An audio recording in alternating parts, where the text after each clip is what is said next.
look at the prices in this store. My God, $11. It is $6 for this little pack of meat.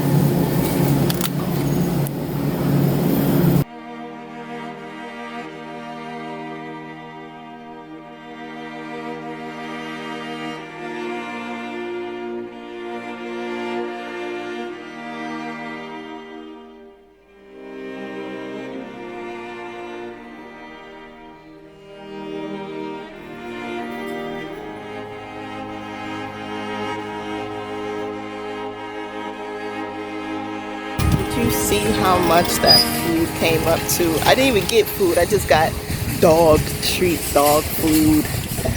And it came up to $106 at Walmart. I gotta get gas. Guess what? It's gonna be another $100.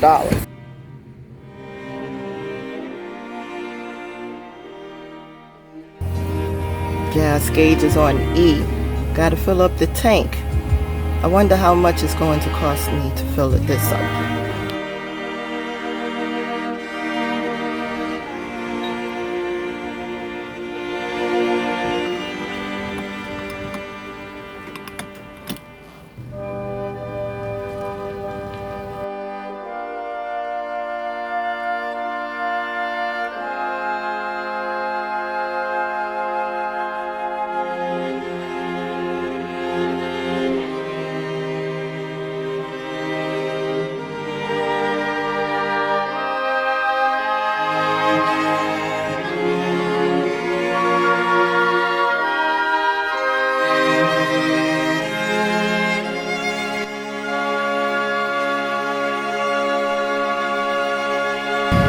Final cost, $82.43.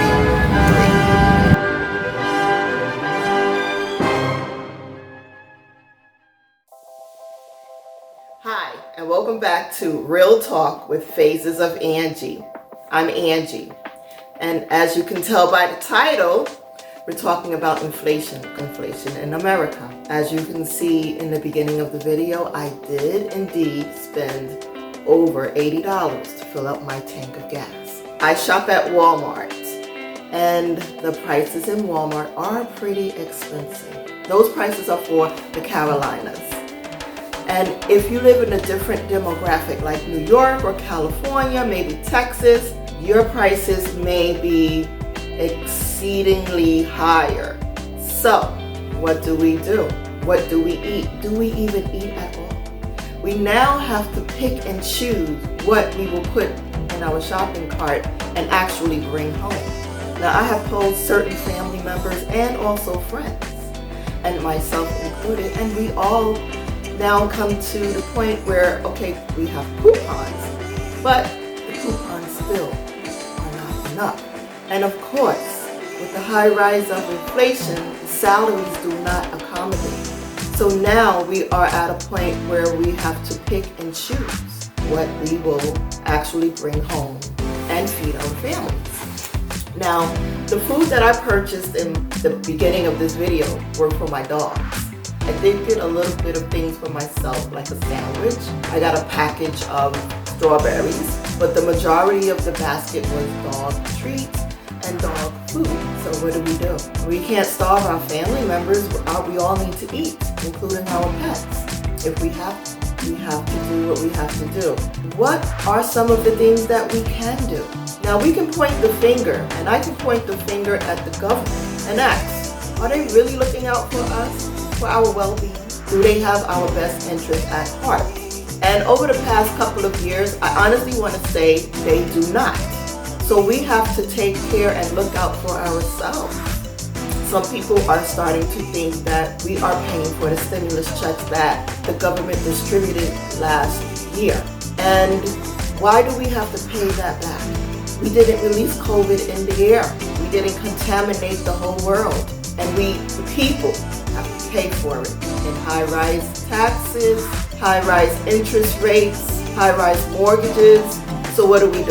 I have a few tips that we can do. One of the things that we can do would be to pay attention to our spending. Now, I enjoy spending. I mean, at least I used to enjoy spending. I used to enjoy shopping. Go in the store, See something I like, I can afford it, I'll buy it. Or see something I like, I'll put it on the credit card and pay it off later. I don't do that anymore. The pandemic has taught me to save my money. Why am I buying things that I really don't need? Why are we spending money on things that we really don't need? Create a budget if you don't have one of your household spending. Write down every single thing that you are spending money on. Some people are visual. I need to see it on paper. Some people need to see on paper or on your computer where your money is going. And you'll be surprised to know that your money is going on things that you truly don't need. And that goes for me included. One of the things that I used to do is look for credit cards that offer a 0% balance transfer. Look for those types of cards if you have a high interest rate on your card.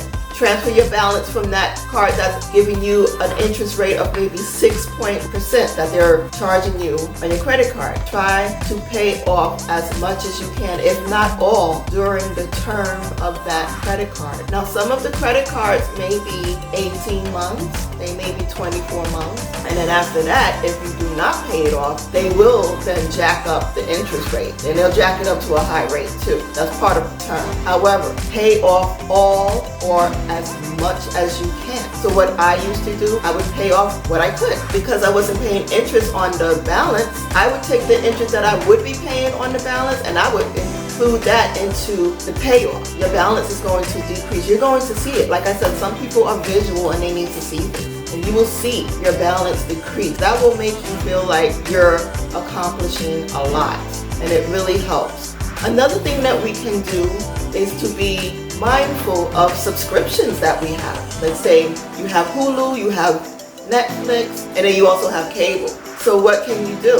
I would say cut out one of those. For one, if you have Hulu, you don't need Netflix. You know, there's Tubi. Tubi right now is free, and you can get a lot of good watch hours on Tubi. Try to find those type of things or applications that are free. Look at your cable bill. Do you really need all of those channels? Do you watch all of those channels? Maybe you can minimize that and then go down to the bare minimum on your cable bill. There are many ways and many things that we can do to cut costs. We have to be mindful. We have to take care of ourselves because the government is not taking care of us. And we should not rely on the government to take care of us. They're only going to do things to keep the rich rich and keep the poor poor, and the rest of us that fall in between, let the chips fall where they may. And I'm sorry to put it real and plain like that, but this is real talk. You got to depend on yourself. You have to take care of yourself and your family. And so it starts with us. Another thing that we can do, unplug the things that you're not using. If you have your computer on all night and you're not using it, and you're just charging it, for one, you're frying your battery, and for two, you're wasting electricity. Lights in the daytime, turn them off. If you're home, open up the shades, open up the blinds, open up the curtains, let the natural sunlight come through. Use that. Turn off your lights in the daytime. At nighttime, things like medical appliances, your refrigerator, freezer, you need to keep those plugged up. Try to save yourself some money, and you'll be surprised at the amount of money that you can accumulate. Then the money that you do save, I would put that in some kind of a savings so that when the economy gets worse, and it will, you'll have that money to fall back on. I remember my mom telling me to save for a rainy day. How right she was, because guess what? It's raining. It is raining in America. Do you have a rainy day savings account? Maybe you do, maybe you're not, but it's not too late. It's never too late. Look into everything that you're doing. Create your budget. Look into what you're spending. Minimize your spending. Going out to eat. Do you really need to go out to eat every day? Thank you again for watching Real Talk with Faces of Angie. I hope this video in some way helps you. Please like, share this video. Subscribe to my channel if you have not done so. And turn on your notification bell. And I'll see you in the next one.